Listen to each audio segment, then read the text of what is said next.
नमो भगवते वासुदेवाय। ओम नमः शिवाय। जय गंगे माता।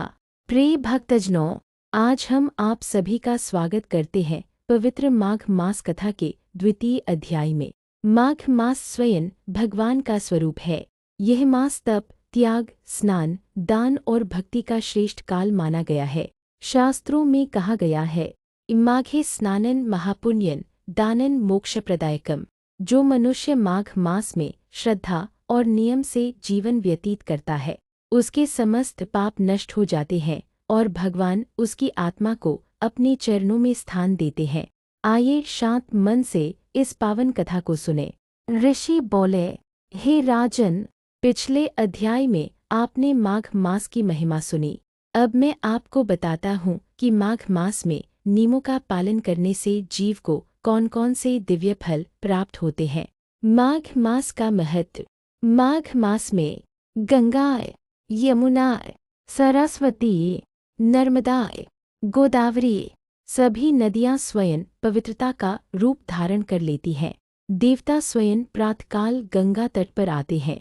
जो मनुष्य ब्रह्म मुहूर्त में उठकर स्नान करता है, उसके जीवन के जन्मांतर के दोष कट जाते हैं। ब्रह्म मुहूर्त स्नान का प्रभाव। हे राजन, जो व्यक्ति माघ मास में सूर्योदय से पूर्व उठता है, ठंड, कष्ट और आलस्य को त्याग कर श्रद्धा से नदी या जलाशय में स्नान करता है, उसका यह स्नान हजारों अश्वमेध यज्ञों के समान फल देता है। यदि नदी में स्नान संभव न हो तो घर पर ही गंगाजल मिलाकर स्नान करने से भी वही पुण्य प्राप्त होता है।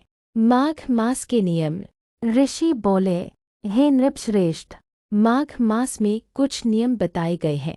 सात्विक आहार, तामसिक भोजन का त्याग, मांस मदिरा से दूर रहना, नियमित जप और ध्यान, ओम नमः शिवाय, ओम नमो नारायणाय। दान का विशेष महत्व। तिल, वस्त्र, अन्न, घी, कंबल। जो व्यक्ति श्रद्धा से दान करता है, उसके जीवन में कभी अभाव नहीं आता। एक भक्त की कथा। हे राजन, अब मैं तुम्हें एक दिव्य कथा सुनाता हूँ। प्राचीन काल में एक निर्धन ब्राह्मण रहता था। उसके पास धन नहीं था, परंतु उसके हृदय में भगवान के प्रति अटूट श्रद्धा थी। माघ मास आने पर वह प्रतिदिन गंगा तट पर जाकर ठंड में कांपते हुए भी स्नान करता और केवल एक बार भोजन करता। उसने माघ मास में केवल एक दिन अपना पुराना कंबल एक साधु को दान कर दिया। दान का फल। उस रात भगवान विष्णु उसके स्वप्न में आए और बोले, वत्स, तुम्हारा यह छोटा सा दान मेरे लिए अमूल्य है। तुम्हारे सभी पाप नष्ट हो गए हैं। अगले जन्म में तुम्हें भक्त, समृद्ध और धर्मप्रायर कुल में जन्म प्राप्त होगा। कुछ समय बाद ब्राह्मण ने शरीर त्याग दिया और उसे वैकुंठ लोक की प्राप्ति हुई। माघ मास में दीपदान।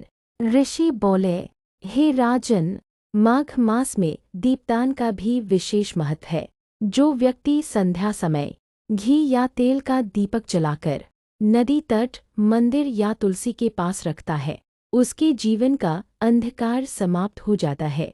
ज्ञान का प्रकाश स्वयं उसके हृदय में प्रकट होता है। स्त्रियों के लिए माघ मास। हे नृप, जो स्त्रियां माघ मास में स्नान, व्रत, भक्ति और दान करती हैं, उन्हें अखंड सौभाग्य प्राप्त होता है। उनका गृह सुख शांति से भर जाता है। माघ मास का अंतिम फल। ऋषि बोले, हे राजन, माघ मास का पालन करने वाला व्यक्ति मृत्यु के भय से मुक्त हो जाता है। यमदूत उसके पास नहीं आते। भगवान स्वयं उसके मार्गदर्शक बनते हैं। अंत में वह मोक्ष को प्राप्त करता है।